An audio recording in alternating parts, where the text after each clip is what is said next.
আবেগ প্রকাশ করে সিম্পেথি পাওয়া যায়, ভালোবাসা না। চোখের জলে কখনো সম্পর্ক বেঁধে রাখা যায় না, বরং সেই সম্পর্ক আর অবহেলায় জর্জরিত হয়ে যায়। তুমি কেঁদে কেঁদে তার মন নরম করতে চাইছো, তুমি তোমার দুর্বল জায়গাগুলো তাকে সুন্দরভাবে বুঝিয়ে দিচ্ছ, আত্মসম্মান বোধটাকে গলা টিপে মেরে ফেলছো শুধু তার কারণে।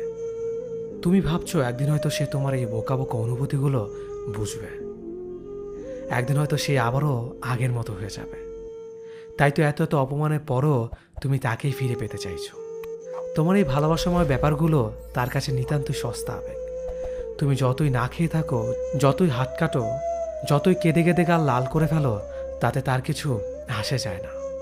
বিলিভ মি, সে কখনোই তোমার এই অনুভূতিগুলোকে বুঝবে না, কখনোই না। চলে যাওয়া মানুষটা বেশিরভাগ সময় ফিরে আসে। তুমি হয়তো ভাবছো সে তোমার ভালোবাসার টানে ফিরে এসেছে। না, সে তোমার ভালোবাসার টানে ফিরে আসেনি। সে ফিরে এসেছে তোমাকে আগের থেকে আরো বেশি কষ্ট দিতে। হ্যাঁ, তোমার ভালোবাসাটা স্পেশাল, কিন্তু তুমি যাকে ভালোবাসো সেই মানুষটা তোমার চারপাশে ঘটে যাওয়া প্রতারণা গল্পের প্রতারকগুলোর মতোই একজন।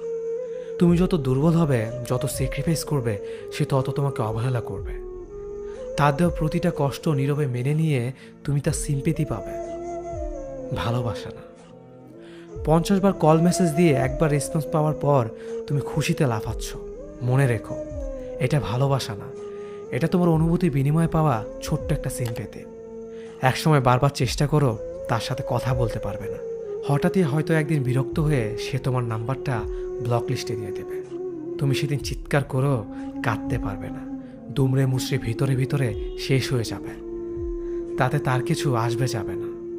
প্লিজ, আমাকে ছেড়ে যেও না। এই হৃদয় বিদারক কথাটার মর্ম সে কখনোই বুঝবে না।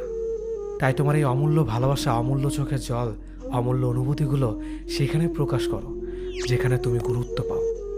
যে মানুষটার জন্য তোমার আত্মসম্মান হারাতে হয়, সে মানুষটা যাই হোক তোমাকে ডিজার্ভ করে না। এটাই বাস্তব। আমাকে একজন তার ফেসবুকের পাসওয়ার্ড দিয়েছিল। সে হচ্ছে আমার প্রাক্তন। এর কয়েক মাস পর আমার পাসওয়ার্ডও তাকে দিতে হয়েছিল। এরপর থেকে আমাদের জীবন দুর্বিষ্য হয়ে উঠেছিল। দুজন দুজনের আইডিতে যতবার ঢুকতাম ততবারই আমাদের ঝগড়া হতো। মাঝে মাঝে ঝগড়ার পর রাগ দেখিয়ে দুজনই একে অপরকে বলে উঠতাম, ভালো থাকো, আর ফেসবুকে আসবো না। আমরা কথা রাখতাম। আমি আর আমার আইডিতে ঢুকতাম না।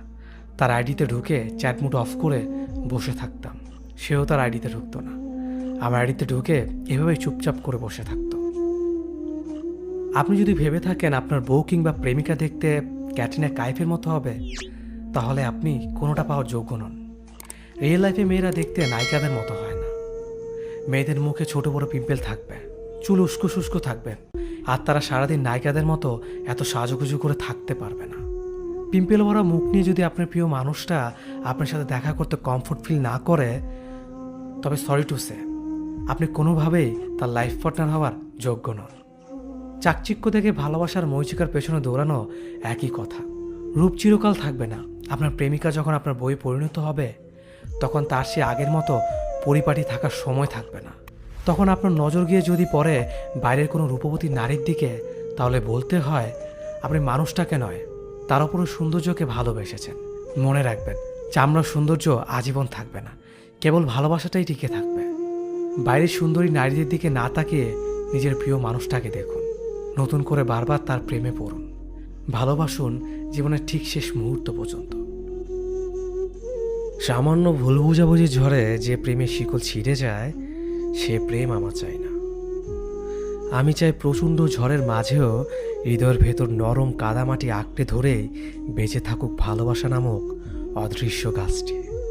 যে প্রেম ভালো থাকো বলে সম্পর্কের ইতি টানতে পারবে, সে প্রেম আমার একদম চাই না। ভালো থেকো বলে সম্পর্কের ইতি না টেনে বরং দিন শেষে ভালোবাসি বলে সম্পর্কটা আরেক ধাপ এগিয়ে নিয়ে যাওয়া প্রেমটা আমি খুব চাই। যে প্রেম কারণে অকারণে একসাথে থাকার প্রতিশ্রুতি ভুলে যাবে, সে প্রেমের প্রত্যাশা আমি একবারের জন্যও করি না। আমার প্রত্যাশা সে প্রেমের, যে প্রেম জীবনের শেষ দিনেও সম্পর্কের প্রতিশ্রুতি সম্মানের সাথে রক্ষা করে চলবে। যে প্রেম পরিবার কিংবা সমাজের দোহাই দিয়ে ছেড়ে চলে যাবে, সে ঠুনকো প্রেমের ছোঁয়া আমি আমার জীবনে চাই না। বরং চারপাশে সব কিছু মিলিয়ে হাত চেপে ধরে রাখার মানুষটার প্রেম চাই। যে প্রেমের স্পর্শে নিজের শরীরে পাপ জমা হবে, সে প্রেমের ছোঁয়া 1 সেকেন্ডের জন্যও চাই না। প্রেমের স্পর্শ থাকুক রজনীগন্ধার সুবাস নিয়ে, যে সুবাস সারা জীবন গায়ে লেপ্টে থাকলেও বিষাক্ত আসবে না।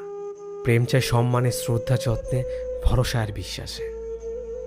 যদি একজন মানুষের জন্য আপনার 1000টা মানুষের সাথে কথা বলা বন্ধ করে দিতে হয়, তবে আপনি ভালো মানুষের সাথে আছেন।